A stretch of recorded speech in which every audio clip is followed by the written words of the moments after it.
चुनावी बिगुल जो है नहीं, महाराष्ट्र में नहीं। फेज के जो चुनाव है वो मुकम्मल हो चुके हैं। अगर बात कर ले महाराष्ट्र की और मुंबई की बात कर ले तो तीसरा फेज, चौथा फेज और पांचवा जो फेज है, पांचवा फेज मुंबई के अंदर, जिसका चुनाव 20 मई को होगा।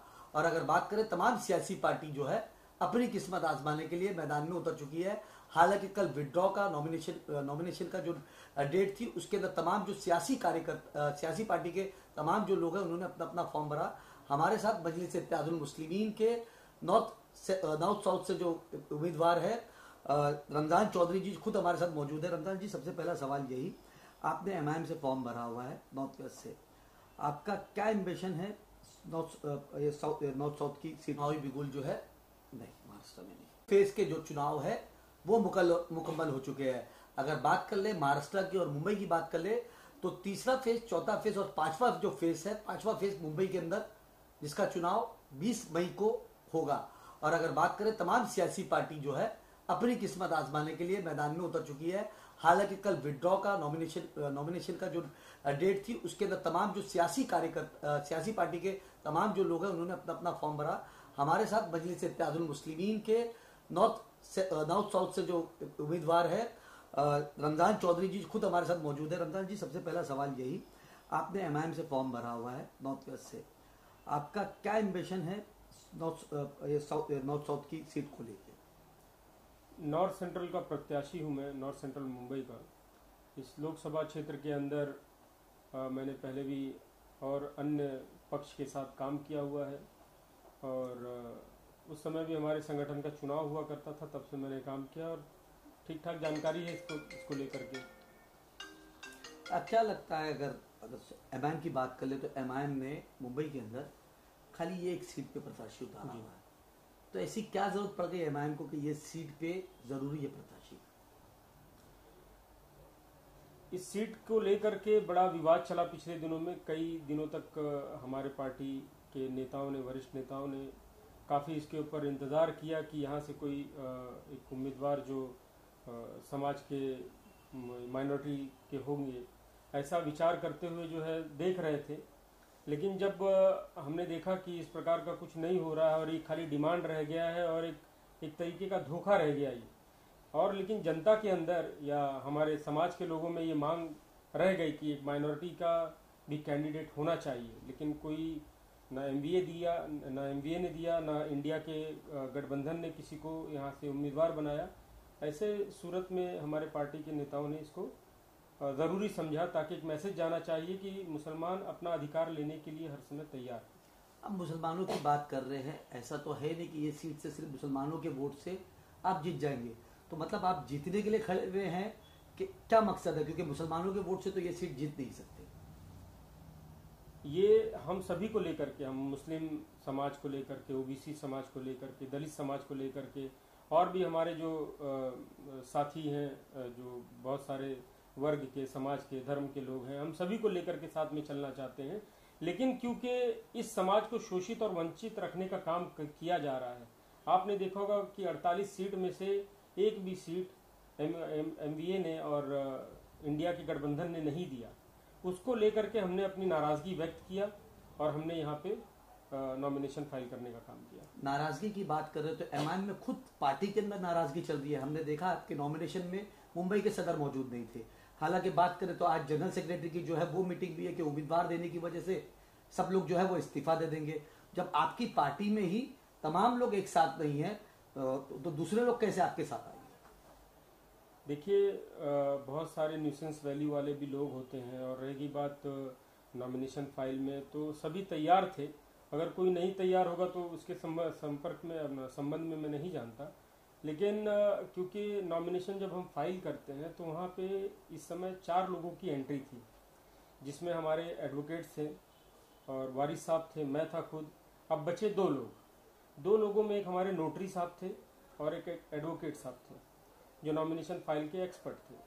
तो इतने ही लोगों को हम लेकर जाने के सक्षम थे और इसके अलावा हम 5वें को नहीं ले सकते थे, उसमें जगह ही नहीं थी। क्या लगता है असदुद्दीन ओवैसी का अभी तक का ट्वीट भी नहीं आया कि हमारे पार्टी के उम्मीदवार रमजान चौधरी है? ऐसा क्यों? क्योंकि आप ये कह रहे हैं कि मैं पार्टी का उम्मीदवार हूं, लेकिन सदर की तरफ से अभी तक का कोई ट्वीट नहीं आया है।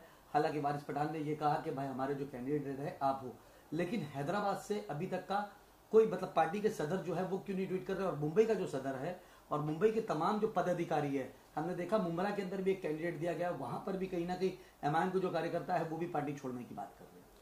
देखिए, पार्टी छोड़ना अभी हर पार्टी में चलता है। आप पिछले दिनों में देखते होंगे कि बड़ा विवाद चला था कांग्रेस पक्ष के अंदर भी, उनके माइनॉरिटी के बहुत सारे लीडर्स लोगों ने नाराजगी व्यक्त किया और वो तो पार्टी छोड़ने को भी तैयार हो गए थे। तो टिकट में सभी को संतुष्ट करना जो है ये संभव नहीं होता है, और इस प्रकार के विवाद तो सभी पक्ष में चलते हैं और होता ही रहता है, इसमें कोई नई बात नहीं है। देखिए, चुनाव की बात करें तो चुनाव आज की तारीख में काफी महंगा हो गया है। चाहे धनबल की बात कर ले, बाहुबल की बात कर ले, अगर आप चुनाव लड़ने उतरे हैं, रमजान चौधरी जी चुनाव लड़ने उतरे हैं, तो आप भी जानते हैं कि मुंबई का चुनाव कितना महंगा होगा और कितनी तमाम चीजों, जितना संगठन के अंदर हम ये देख रहे हैं कि जमीन पे जो है एमआईएम का संगठन भी नजर नहीं आ रहा है, तो चुनाव लड़ने के अंदर कितनी दिक्कत होगी रमजान चौधरी को? देखिए, संगठन के लोग तो जो है हमारे जो सपोर्टर्स हैं, जो हमको जानने वाले मानने वाले, जो असद साहब को चाहने वाले हैं, और जो इस पक्ष के और इस पक्ष के काम को, उनकी बेबाकी को लेकर के जो जानते हैं और मानते भी हैं, साथ में जानना एक बात होता है, मानना एक बात, तो जो जानते भी हैं मानते भी हैं वो हमेशा खड़े हो जाते, वही पार्टी की असली ताकत है। और संगठन में तो बहुत सारे ऐसे लोग होते हैं जो जिनका एक मोटिव होता है कि किसी तरह से कोई चुनाव लड़ा जाए, सभी को कभी साथ मिलता है कभी नहीं मिलता है। तो जनता के ऊपर हमारा पूर्ण विश्वास है और हमारा संगठन जितना भी है जो काम करेगा उसके लिए वेलकम है, जो नहीं करेगा तो अब हम लोग थोड़ा सा सब्र करेंगे। क्या लगता है जनता आपका साथ देगी रमजान चौधरी का? क्योंकि इधर पे इंडिया अलायंस की बात करें तो तमाम माइनॉरिटीज का ये दिमाग है कि तमाम जो वोट है एक मुश्त और एक जगह इंडिया अलायंस को जाएगा। तो रमजान चौधरी जो है इंडिया अलायंस को कहीं ना कहीं नुकसान पहुंचाने के लिए बात करा जाए, जो इंडिया अलायंस को नुकसान ये सीट पे पहुंचेगा। इंडिया अलायंस को नुकसान पहुंचेगा कि फायदा पहुंचेगा, या बीजेपी को नुकसान पहुंचेगा या फायदा पहुंचेगा, ये उनको सोचने का, ये उनका काम है।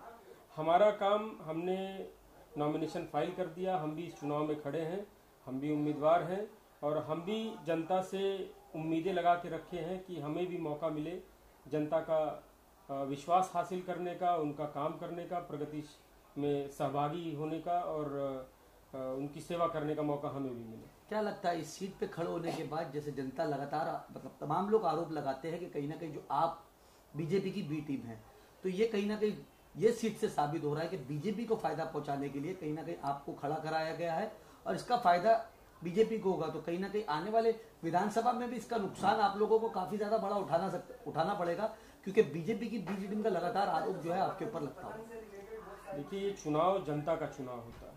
ये चुनाव एक उत्साह का खेल होता है, एक फेस्टिवल की तरह होता है। तो इस फेस्टिवल के अंदर बड़े उत्साह और उल्लास की तरह इसको देखना चाहिए। इसको इतना बहुत ज़्यादा सीरियस लेने की कोई आवश्यकता नहीं है। रह गई बात जो बी टीम सी टीम और ये सारी बकवास बातें हैं, ये बातों में कोई दम नहीं है। अगर इस प्रकार से होता जैसे आप कह रहे हैं तो हम पूरे देश में सिर्फ 13 सीट नहीं लड़ाते, हम खाली 13 सीट लड़ रहे हैं। तो 13 सीट भी वाकई में काफी ज्यादा, क्योंकि हमने देखा वाजपेयी जी की सरकार 1 वोट से हार गई थी।